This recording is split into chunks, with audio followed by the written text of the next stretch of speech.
Your liaison to the city, Michelle Caseto. Present. Will everyone please join me in the Pledge of Allegiance? I pledge allegiance to the flag of the United States of America and to the republic for which it stands, one nation, under God, indivisible, with liberty and justice for all. Please be seated.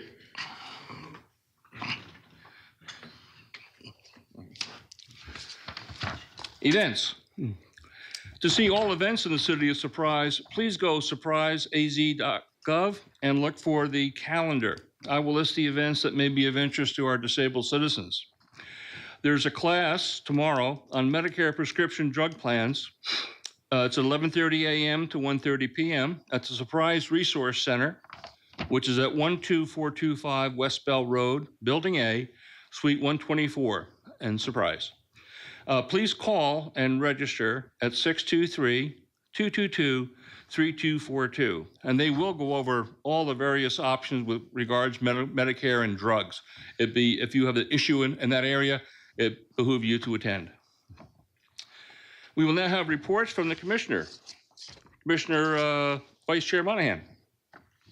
Nothing to report. Thank you, sir. Commissioner Chandler? Nothing from me. Commissioner Moore? Nothing to report. Commissioner Thomas? Nothing to report at this time. Thank you. Any staff reports from Michelle? I do. I have a few things to talk about. Bear with me a second here. So just minor housekeeping. Let's just always make sure that anytime we have anyone presenting, that it's more of an informative. We're not ever wanting to solicit any kind of a business or anything like that. We just want to make sure that we're giving the public and our community informative information, Certainly. which you're doing a very good job at. We just want to make sure we're being mindful of that. The other thing that I'm super happy and excited about is the Twitter account. I sent everyone the link, and I hope you're happy about that. I did what we wanted to do, and it's just going to take me a little bit of time to figure out what you want on there, and we'll get there. But I did post, I think, 3 things so far, and that is in line with the Facebook. So Very good. on a good thing, too, with the Facebook, speaking of which, the special event that Krista created, it got 206 people that saw it. So I thought you would be really excited about that. Oh, yeah. So I know that's something that we wanted to track, and I'm able to Right. see that on my end because I'm the administrator. So I was really excited to tell you about that. On an average, about 15 people look at the regular things that we post, just different things in the community and like the meeting tonight. Good. But that's something to be very happy about. The other thing is, what else? Super excited about your Above and Beyond award. So how about that? Tomorrow, it's going to be sent out for publication. Great. Great. Yeah. So we worked on that, and I worked with our communications team, and she did a fantastic job, and we got that out and rolling as well for you. I don't know exactly which paper yet or which publication, but as promised, Wow. Yes, you that did. Nice taken job. care of for you. So Great work. yeah. Thank you. Thank you, yeah, Michelle. Absolutely. So I think those were the couple big things that I was working on for us. And then from that, I think that's it, unless there was something I'm missing. But I'm pretty sure I followed up on everything that we wanted to do so far. So yeah, that's what I've got. Thank you. You're welcome. Also, I neglected to introduce that we have our assistant city attorney here, Mr. Hobie Wingard. Mr. Wingard, thank you for attending our meeting tonight. It's always a pleasure to see someone from the city attorney's office here. Thanks for having me. Our pleasure. Thank you. I will now open the call to the public. Is there anyone in the audience that would like to address the commission? Please come forward. Remember that we cannot discuss anything you bring to us at this time, but if you'd like to be heard, please come forward and speak. Seeing none and hearing none, the call to the public is now closed. We move on to the agenda items. Agenda item number 1, minutes of the September 12th, 2018 Disability Advisory Commission meeting have been distributed by email. If there are no corrections needed, do I have a motion to approve these minutes? Motion to approve. Commissioner Catherine has made the motion to approve. Do I have a second? Second? Commissioner Bob as a second. Is there any discussion? All those in favor of opposing the minutes, please say aye. Aye. All opposed? The minutes have been approved. Agenda item number 2, presentation of the services provided by the Northwest Valley Connect. Commissioner Chandler will be the speaker for this presentation tonight.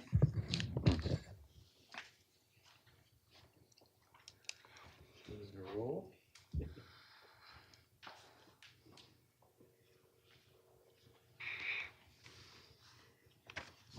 Hello again. Hello. Northwest Valley Connect is a nonprofit that works in the West Valley. We started in 2014 with the mission of helping with transportation. There's Dial-A-Ride. There are a few programs, and we heard from David Kolbeck last month, about the programs that there are in City of Surprise. Northwest Valley Connect started in Surprise, but actually spread across the whole West Valley once we started and found that there was a big need for transportation. In 2014, the nonprofit was started. They hired me in June. In September, I opened a call center with volunteers answering the phone and helping people find transportation. The idea was to get, and I had a database full of transportation providers in the West Valley, in the Northwest Valley then. And we connected people with the services that were out there, explained what Dial-A-Ride was, explained what a taxi service would look like, Uber, Lyft, stuff like that, and help people connect with the services that were there. Finding with those statistics that we started keeping, we had 288 calls that first year from September through December. Keeping the information from the calls that were coming in, we found the gaps in service, and then put together a volunteer driver program with volunteer drivers using their own vehicles to fill those gaps in service. You can see the growth as people learned that we were there and could help. In 2017, we had 10,645 calls. Wow. Impressive. Starting the volunteer driver program in 2015, when we finally got the insurance to cover that, we had 656 calls or trips that we provided with volunteers in 2015. We had 8,428 that we provided in 2017. Tremendous growth. We started in cubicles at Benavia, and we ended up getting a facility that the Lions Foundation is renting us for a very low cost. And so we have our own place. I started writing grants, got a minivan with a ramp, so accessible minivan that was 85% paid for by the feds through the grant. And got a donor to donate the match that we had to have for it. So we started with that vehicle. And at this point, we had 2 other vehicles donated, 2 accessible vehicles. So we have 3 accessible vehicles and 3 that aren't. One of them that isn't, by the way, is from Surprise Honda. The general manager leased a vehicle for 2 years and paid for the insurance, paid for a wrap on it, so it has our phone number on, has his marketing materials on it. But he gave it to us, all we have to pay for is fuel. Wow. 2 years. Wow. we paid. That was great. So, people that, most of our volunteer drivers drive their own vehicles, but some have trucks and other vehicles that senior couldn't climb into very easily. We use those vehicles for that. And then we have quite a number of people who use wheelchairs that need those accessible vehicles. Just some pictures. The gentleman with the cane is a veteran who lives in Goodyear. And so he called us and we started taking him to his appointments at the VA hospital. The senior on the top is Sally. Sally lives in Sun City. She moved there from Portland. When she lived in Portland, she was wheelchair bound and had people come into her home to help her with cooking and cleaning, laundry and everything. She started doing a Silver Sneakers program. She moved to Sun City because she felt better being in a lower elevation when she came to visit her daughter. So when Sally came to Sun City, she hadn't driven in a very long time. She has a scooter. She would take her scooter to go to the pharmacy and the grocery store, which by the way was across Bell Road. Wow. She had lot of doctor's appointments and she wanted to go to the Silver Sneakers program. When she called us, what we did was we helped her find a number of solutions so that she could do everything she needed to do. And Sally ended up where she was using a cane sometimes. She built her strength up. She was going to her pain doctor or other doctors. And that helped with making sure she could get where she needed to go, made a huge difference in her quality of life. The bottom picture is when we first moved into our new facility, and this is the call center and dispatcher. You might recognize the gentleman in this picture is my husband, who is in the audience, and my whole family volunteers. Wonderful. So this is our calls from 2017, and I just really kind of wanted you to see where our calls were coming from. Everywhere. So Sun City West, and Surprise are the majority, with El Mirage, and then Avondale and Goodyear and Youngtown included. And some veteran statistics, 11%. I really think it's higher. I'm paid and I have a transit manager who's paid and everybody else is a volunteer. And when you have volunteers that are coming in and keeping statistics, it doesn't always go really smoothly, so I think it's more. There's more veterans. I don't think they're always asking. I wanted to include this because this is Mary, and Mary uses a walker and moves very, very slow, and she's kind of hunched over. She's very sweet. What she asked for was she really wanted us. Mine up there doesn't work either, by the way. What Mary asked for was, she said, I really want to go up north, Sedona, someplace like that. I haven't seen changing leaves in a lot of years. And it took a long time before they could talk me into it because the liability and if the vehicle broke down and we're all volunteer, who's going to go, all of that. Mm-hmm.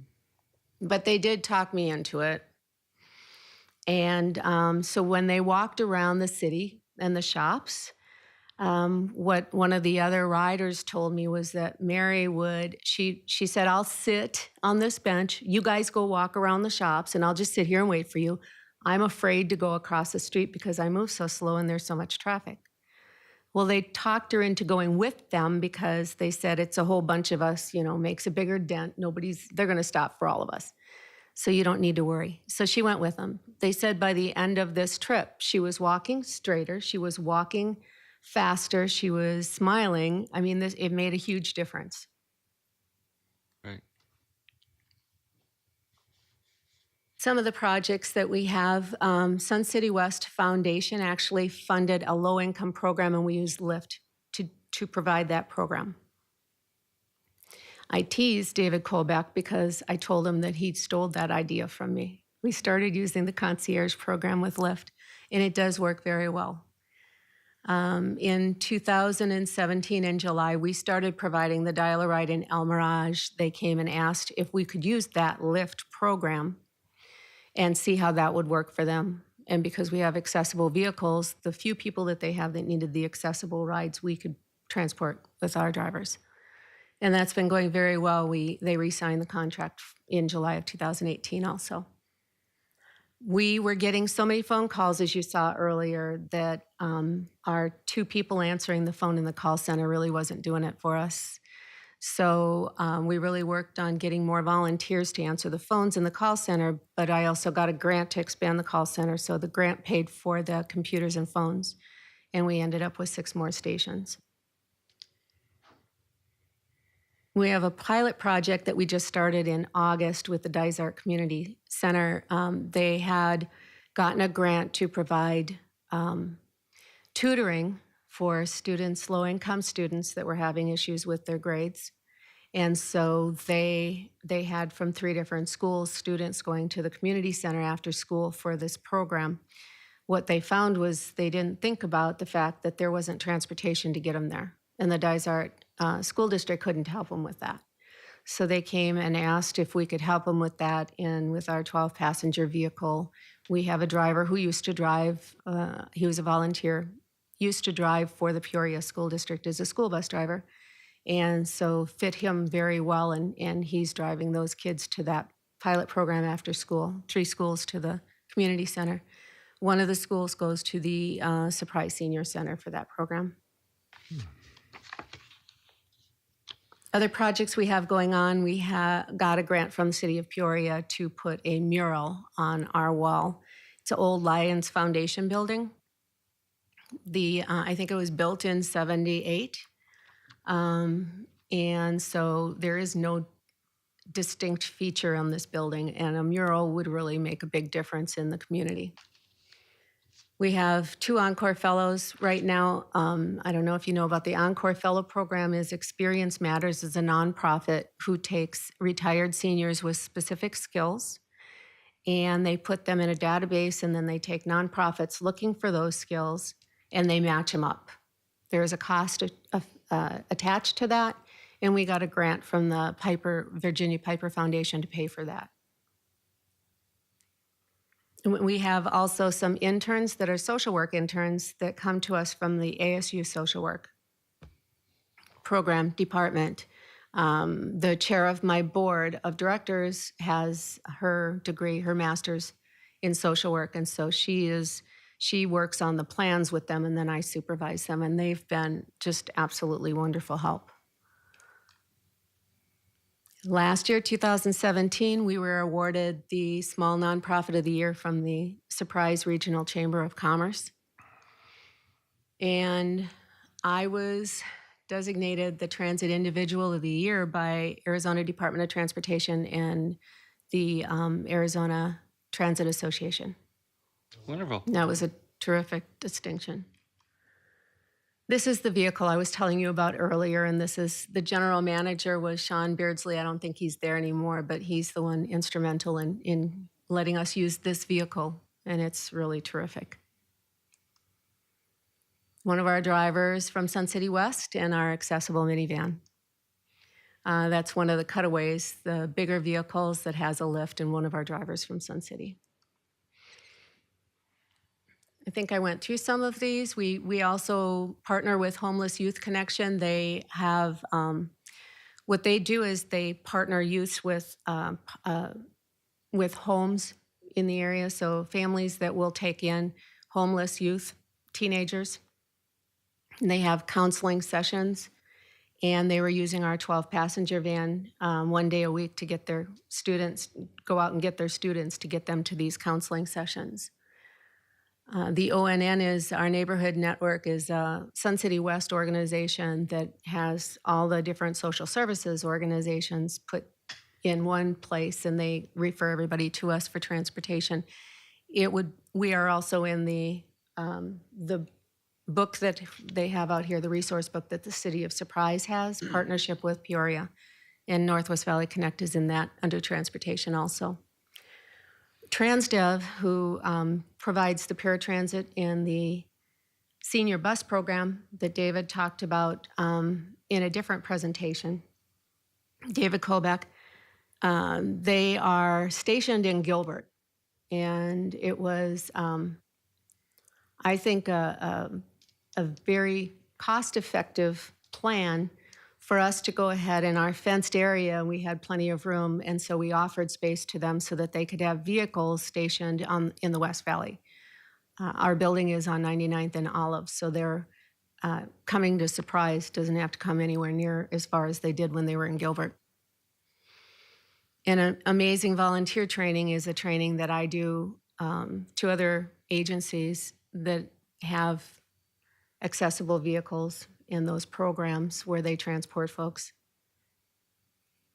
And the Veteran Success Center is a brand new Veteran Success Center right across the street from Luke Air Force Base.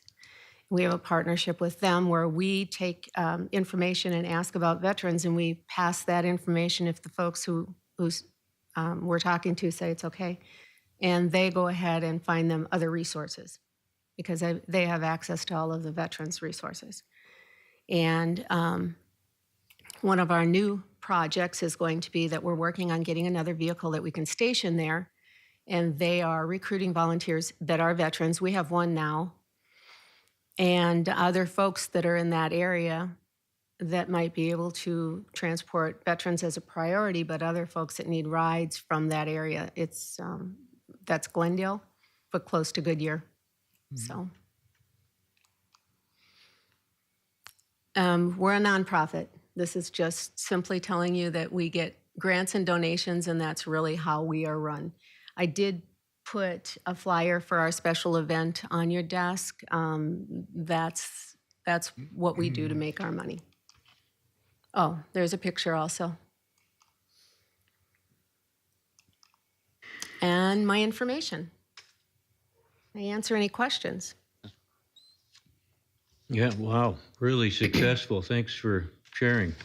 To come that far in just a few years is pretty amazing. All those partners and volunteers. Yeah. I was just wondering, obviously you're doing a pretty good job of marketing and I suppose a lot of word of mouth, but 10,000 plus calls. Just what can somebody expect when they call as far as screening or eligibility criteria? Will they be asked to provide any kind of evidence, that sort of thing? So a call center, we have a database that one of our volunteers built actually. It's an access database. And with the call center operator simply asks name, address, and phone number and email if they have one, and then what kind of a trip they're looking for and what level of service they need. So they ask if they have a mobility device.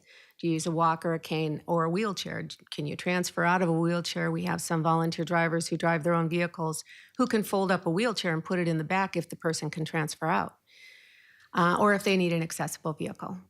Ask where they're going. If they're a veteran, age matters because our nonprofit is designated to be for seniors and people with disabilities.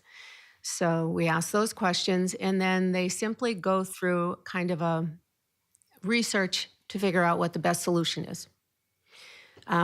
If it's somebody who is determined to be a gap in service, so we don't duplicate service, we are the last resort. Our volunteers are the last resort. If they are determined to be a gap in service and they need us, then we do send them an enrollment form that has all of that same information, except it has emergency contact kind of information. And it has a lot of information about what you can expect if you get a ride from Northwest Valley Connect. There isn't a qualifying income level or anything like that. There is a qualifying age and if you have a disability. So if you have a disability or you're 65 and older, to get a ride from us. And then we take that criteria and put that in our routing system. We don't guarantee anybody a ride, it's all volunteers.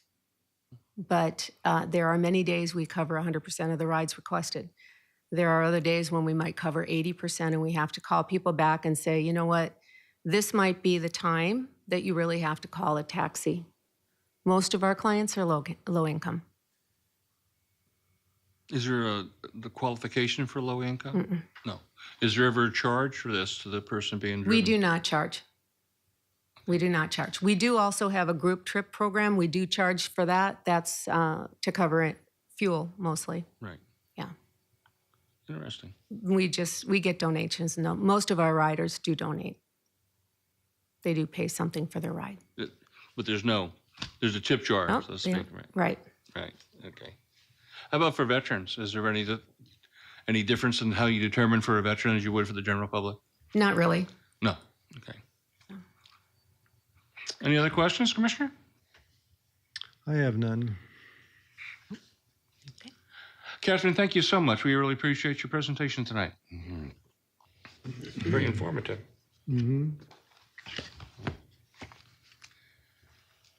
Item 3 on our agenda is a presentation of services offered to veterans of Surprise by Scott Burdick. Scott's a past commander and the service officer of the Disabled American Veterans Star Chapter 24. The chapter meets at the AM Trust Bank, the corner of Reams and Grand Avenue, on the fourth Tuesday every month at 10 a.m., and all veterans are invited to attend those meetings. Welcome, Commander Scott. We thank you for attending our meeting tonight. Thank you very much. It's an honor for me to be here. I am an avid speaker for the veterans. It's a thing that's very close to my heart. I have been was commander, of Star Chapter 24 for about 4 years, 3.5 years. I just stepped down and I am now 100% service officer. I am the senior service officer for the chapter in our area. Our area covers Peoria to Wickenburg. And the DAV is a nonprofit organization, about 1.2 million U.S. military veterans who suffer some sort of disability while serving in time in conflict. Founded in 1920 and chartered by Congress, the DAV is dedicated to a single purpose: building better lives for disabled veterans and their families. Our headquarters is in Cincinnati. We're here to help our family members benefit who have earned the DAV and maintains a core of approximately our NCO, our CSO. I'm a chapter service officer. We have about 260 nationwide and 72 offices across the United States, Puerto Rico, and 30 in transition service officers. Our transition service officers help people who are getting out of the military transition into the civilian life. It's, believe it or not, it's quite a challenge. When you go from having everybody tell you what to do for 20 years and then get out, or however long your term was, it's a change having to make decisions for yourself and to set up how you do things on a daily basis. There's never a charge for our assistance. These veterans benefit and experts provide to you and our family. They don't have to be DAV members to receive these free services either. They offer counseling, and we also help in many other ways. Some of the local things that we do, we partner with Golden Corral to have what's called Camp Corral. Camp Corral is a sponsoring program where we send children of deceased or disabled veterans to camp for a week in the summer. This camp is actually a Boy Scout camp down in Oracle, Arizona, just north of Tucson. I've gone down there and I got to experience what these kids were going through, and it's really mind-boggling. But in my infinite wisdom, I was going to take pictures and come back and show everybody, but I forgot they're children and you can't take pictures. So it was a good experience. I learned a lot, but I can't show you a lot. But these kids have all sorts of exercise programs. They have activities for making things, sports activities. They have pools. They have a bungee rope. They have all sorts of soccer fields. They have football fields. They have swimming pools. They have horseback riding. It's really, really a nice atmosphere for these kids to get away and forget that they're brought up in. A lot of times when they're brought up in a handicapped family, they have limitations to what they can do, and a lot of the parental time is spent with the handicapped individual that they're taking care of. And so these kids do have a lot of restrictions that for a week they get away and not worry about those things. We are members of the Northwest Valley Veterans Association and are active in Digney and Senland Cemetery for making over 2,600 grave sites on Veterans Day have flags on them. Within 72 hours later, we retrieve all the flags and put them away for next year. But we're very fortunate because we have a couple of Boy Scout troops and Girl Scouts that do help us put these flags out and retrieve them. Without them, we would be at very, very loss. A lot of our members are, because of the area that we're in, are senior citizens, and they can't spend a lot of time outside. A lot of them can't spend time in the sun. They can't bend over, but these kids take up and help us with this. And it's really, really exciting to see the kids get involved, and it means something to them. In return, we have given the Boy Scouts and the Girl Scouts different things that they have asked for on a wish list. a couple years ago, it was canopies. They wanted canopies for when they go camping. This year, they just wanted rakes and shovels, simply to clear out the stones from where they lay down at night. It's nothing very big that they ask for, but it means a lot to us, and it means a lot to them that we have their support.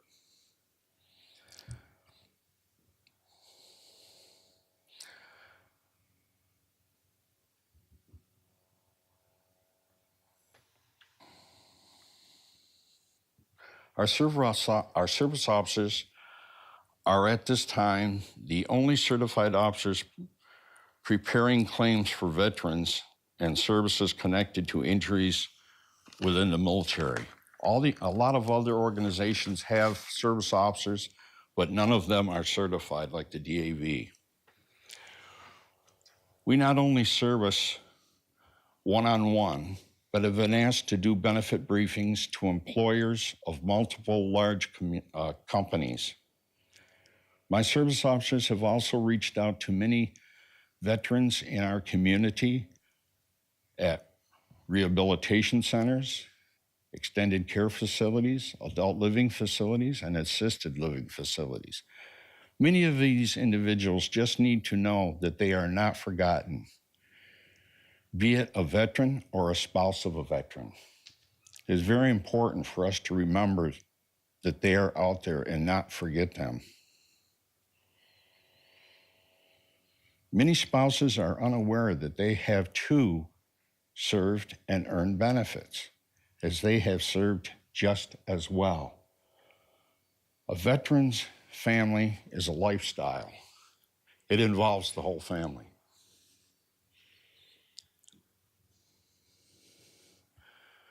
We often find, at this time, we find a lot of females because at the time that the age group that we're in, we're coming across people that don't realize that they have benefits coming to them because they never really had transitional setups back in the prior years. And so they don't know that they've got things coming to them. So when they get in dire distress, somebody will call us and we'll come out and talk to them and explain to them that you've got money coming to you. Sometimes we ran into a lady that her husband passed away 13 years ago, and she had survivor's benefits coming and she never knew it. Nobody took the time to explain it to her. So that's the type of stuff that we do. And it's really, really fabulous. I enjoy what I do, and I'm glad that I stepped down because now I can do it 100% of the time. It is very important that we remember that a spouse is as much a support to us as we are to them. And many times in the past, we don't acknowledge and thank them for that. But we need to remember and thank our spouses every day. Thank you very much. Thank you, Commander Burdick. Appreciate it. Thank you. I might add, I'm the treasurer for DAV Chapter 24. And last year, we gave away almost $15,000 to support veterans. And that's cash money. We wrote checks to pay rent, to pay utility costs, to pay automobile expenses, to pay repair costs. The list goes on. But if a veteran in need comes to see Scott and he determines that they qualify, we help them. That's what we do. And thank you for your services, sir. We appreciate it. One more thing that I forgot to mention that's very important. We have, of all the military organizations in Arizona, we have the most members in the Arizona Hall of Fame, Military Hall of Fame. I am very proud to announce that George is going to be our newest member in October 26th, I believe it is. He's getting sworn in. Thank you very much. Thank you, Scott. Item agenda number 5, discussion about presenting information about the DAV at local events, but Commissioner Herzog's not present, so we'll put that off to next month. Item number 6, discussion of the above and beyond award nomination form and how the DAC will accept nominations. Do you have it different than me? Yeah, 4 was DAC at local events. Oh, I think I skipped one here. Yeah. And 5 was guest speakers at the next 2 meetings. Oh, that's interesting. I thought I. Follow along. Well, Follow along. good heavens. And hearing the lawyers here, and you, boy, I hear about this. I can say that. He was going to say something that I didn't. Seem to have this stuff. Okay. 3 was Mr. Burdick. Number 4 is discussion of tabling ideas, prevent information about DC at local events. So that was Bruce, right? Yeah, I had the numbers wrong, and he's not here. Right. Number 5, then a discussion about the future guest speakers for the DAC meetings in November and December.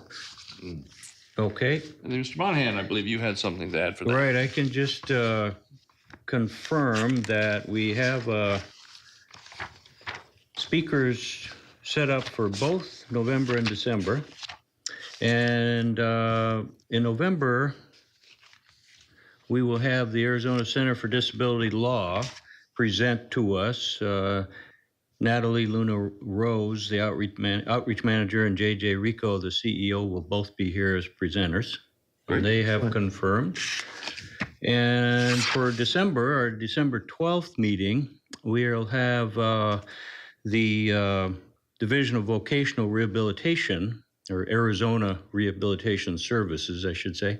The Surprise Office will be here presenting, and Jessica Lee will come and provide information about services they offer and how Surprise residents can access those services. So Excellent. we're all set up. Very good. I don't know how I copied that from. So number 6, now we're back on track with the Above and Beyond Award. Michelle, did you distribute that award? Are we not ready to do that right now? The form What form?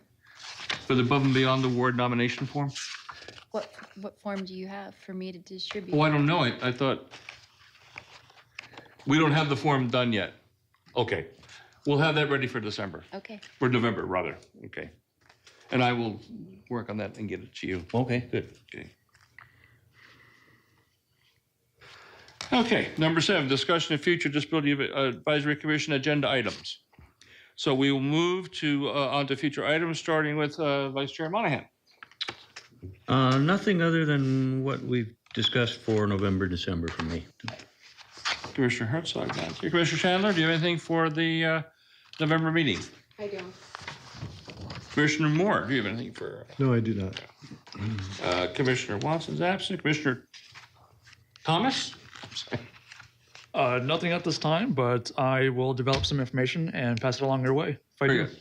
Yeah, pass it on to Michelle, and then she'll distribute it for us. Thank you. And Michelle, do you have anything for the November meeting? No.